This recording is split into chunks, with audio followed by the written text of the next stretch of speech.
वो कहते हैं कि जो रामपाल जी महाराज सृष्टि रचना बताते हैं वही सत्य है। आप जो सृष्टि रचना बताते हो वो हमें समझ नहीं आती। बिल्कुल सही बात है, इसमें कोई दो राय नहीं है कि जो सृष्टि रचना मैं बता रहा हूं वो आपके समझ में नहीं आएगी। अरे जब धर्मदास जी को 100 बार सुनानी पड़ी वो सृष्टि रचना, तो आप कैसे समझ जाओगे? आप भी नहीं समझ पाओगे, आपको भी 100 बार सुनानी पड़ेगी, तब भी नहीं समझ पाओगे आप तो। वो 100 बार सुनाने के बाद तो समझ गए थे। तुम्हारा तो ये हाल है कि तुम 1000 बार सुनाऊंगा तब भी नहीं समझ में आएगी, और 1000 बार सुना चुका हूं मैं, तब भी आपके समझ में नहीं आई। तो जैसे षष्ठी रचना पे सवाल करेंगे आज, शंका समाधान हो जाएगी आपकी, और इन भक्तों को बहुत अच्छा हौसला भी मिलेगा जो रामपाल जी के भगत, 12वें पंथ के भगत, उनको छोड़ छोड़ के हमारे पास आए हैं। आज उन्हें बहुत से ऐसे सवाल मिलेंगे, अगर ये सवाल उन लोगों से पूछ लें, अपने गुरुओं की संगत से या जो भी कोऑर्डिनेटर्स हैं उनसे पूछ लें, तो वो आपको जवाब नहीं दे पाएंगे, उनके हाथ खड़े हो जाएंगे। तो पहला सबसे बड़ा कारण क्या है उनकी सृष्टि रचना गलत होने का? कि उन्होंने कहा कि परमात्मा ने काल को पैदा किया है, जो बिल्कुल गलत है। परमात्मा से कभी ऐसी भूल हो ही नहीं सकती कि वो किसी काल रूपी दुष्ट प्राणी को पैदा कर दे जो उसी के बच्चों के लिए घातक सिद्ध हो जाए। ऐसा कभी हो ही नहीं सकता, ये तो गलती है, त्रुटि है, भूल है, और परमात्मा कभी कोई भूल नहीं करता। जैसे वैज्ञानिक होते हैं, एक ऐसा रोबोट बना दिया जो वैज्ञानिकों के लिए ही खतरा बन जाए, जनता के लिए ही खतरा बन जाए, तो ये भूल इंसान से हो सकती है, ये परमात्मा से नहीं हो सकती। कि कोई कहे कि परमात्मा ने काल भगवान पैदा कर दिया और काल भगवान जीवों को खा रहा है, वो भी परमात्मा ने श्राप दे दिया 1 लाख जीवों को खाने का। काल भगवान अपनी मर्जी से नहीं खा रहा है, 1 लाख जीवों को खाने का श्राप दे दिया परमात्मा ने। बताओ, श्राप दिया या उसकी मौजें लगा दी पेट भरने की? काल भगवान को श्राप दिया होता तो ऐसा दिया होता कि भूखा मर, खाने को कुछ ना मिले। ऐसा श्राप तो समझ में आता है। ऐसा श्राप कैसा है कि 1 लाख जीवों को खाएगा? ये तो वो हो गया मटर चिकन सब खाएगा मजे से, पनीर टिक्का। ये बिल्कुल गलत सृष्टि रचना है। 1 लाख को खाएगा रोज, 1.25 लाख को पैदा करेगा। तो जब केवल 3 गुणों को पैदा किया था तब 1 लाख जीव कहां थे? तब किसको खा रहा था? तब 1.25 लाख कहां पैदा किया उस दिन में? जब श्राप ही मिल गया कि 1 लाख रोज पैदा करेगा, 1.25 लाख और 1 लाख रोज खाएगा, तो रोज का मतलब रोज होता है, एक भी दिन मिस नहीं होना चाहिए, क्योंकि परमात्मा का श्राप है भाई। तो जब पहली बार त्रिदेव आए तो उस वक्त तो 1 लाख थे ही नहीं, तो मारेगा कहां से? और 1.25 लाख पैदा कहां से कर देगा? हैं ही 5 लोग मिलके गिन के इस दुनिया में, या पहले दिन ही 1 लाख जीव पैदा कर दिए?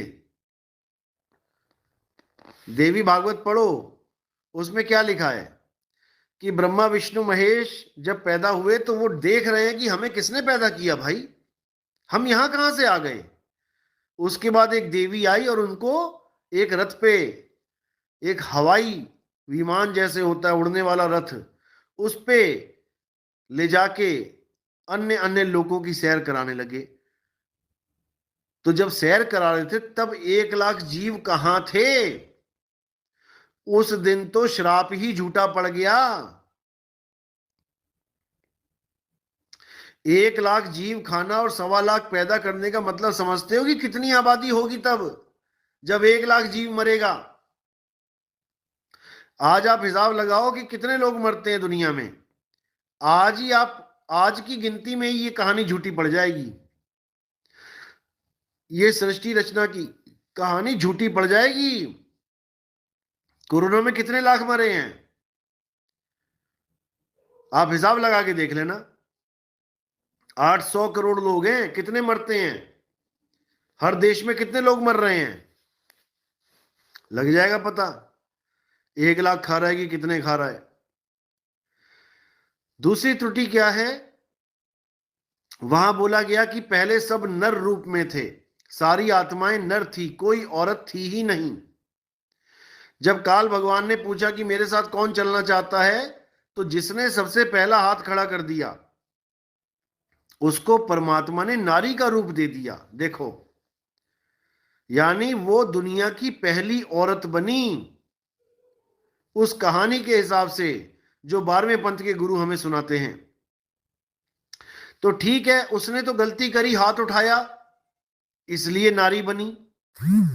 अरे तुम्हारी मां बहन कैसे नारी बन गई, क्योंकि सारे बीज तो पुरुष रूप में गए उसके गर्भ में, क्योंकि वहां पर नारी कोई थी ही नहीं, सारे जीव पुरुष थे, जिसको हंस कहते हो तुम लोग, हंसा हंसिनी। हंसनी तो एक ही बनी, जिसने गलती करी वो पहले हंस था, उसको हंसिनी बना दिया, उसका वही चेंज करवा दिया, सब बॉडी ट्रांसप्लांट करवा दी उसकी, चेंज करवा दिया सिस्टम। तो वो अपनी गलती से अगर बनी है, तो उस कहानी के हिसाब से बाकी औरतें कैसे आ रही हैं इस दुनिया में, क्योंकि सारे पुरुष ही थे एक को छोड़ के। ऐसा तो नहीं है कि आधों को औरत बना दिया आधों को आदमी। जिसने पहला हाथ उठाया उसको स्त्री का रूप दिया गया, तो ये बाकी कहां से आ गई। और सतलोक में कहते हैं कि स्त्री भी रहती हैं पुरुष भी रहते हैं। तो जो लोग यहां आ गए, जो लोग यहां पर बैठ गए आके सारे के सारे, तो वहां पर तो स्त्री कोई होनी ही नहीं चाहिए थी, क्योंकि वहां तो पहले भी सारे पुरुष थे। तो वहां हंसा हंसनी कैसे हो गए भाई। जब पहली बार सतयुग में कबीर साहब किसी जीव को लेके गए, तो वहां पे हंसा और हंसनी कैसे हुए, वहां लेडीज कैसे आ गई। तो ये बहुत बड़ा सवाल है, इसका जवाब नहीं मिल पाएगा, जितना मर्जी जोर लगा लेना।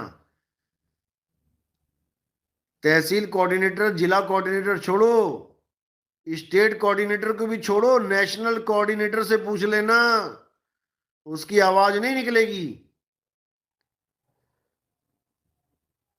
तो ये सृष्टि रचना केवल संकेत मात्र सृष्टि रचना है, डुप्लीकेट है ये।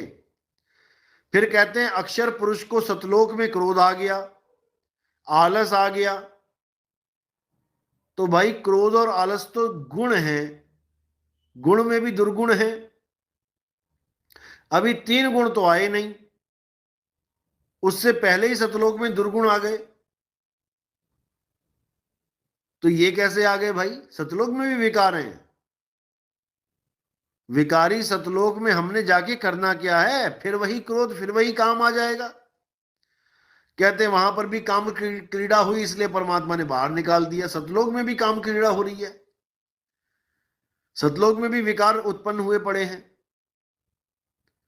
तो ये भाई सांकेतिक ज्ञान है ये सारे। अक्षर पुरुष कौन है, ये सांकेतिक ज्ञान है। काल भगवान कौन है, ये सांकेतिक ज्ञान है। अष्टांगी क्या है, ये सांकेतिक ज्ञान है। 3 गुण क्या है, ये सांकेतिक ज्ञान है।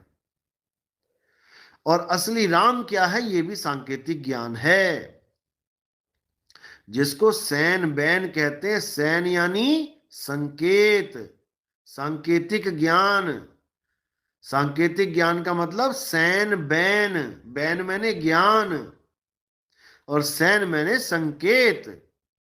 संकेतों के द्वारा जो ज्ञान समझा दिया जाए उसे सैन बैन कहते हैं।